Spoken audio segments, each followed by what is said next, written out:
ரொம்ப சிம்பிளான ஒரு டிஷ் தான். ஆனா பெர்ஃபெக்ட்டா பண்ணலைன்னா டேஸ்ட் கொண்டு வர முடியாது. உங்களுக்கு ரசம் எவ்வளோ தேவையோ அவ்வளோ புளி எடுத்து ஊற வச்சுக்கோங்க.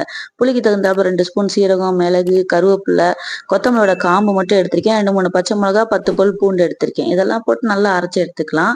கொஞ்சம் கொரகொரப்பா அரைச்சு எடுத்துக்கங்க. புளிய கரைச்சிட்டு, அத நல்லா ஃபில்டர் பண்ணிட்டு 2, 3 தக்காளி போட்டு அதிலேயே நல்லா பெனஞ்சு விட்டுக்கலாம். கொஞ்சமா கொத்தமல்லி கையில எடுத்து அந்த இதிலேயே நல்லா பிச்சு போட்டு நல்லா நொறுங்க பெனஞ்சு விட்டுருங்க. நல்லா வாசனையா இருக்கும் அப்பதான் ரசம்.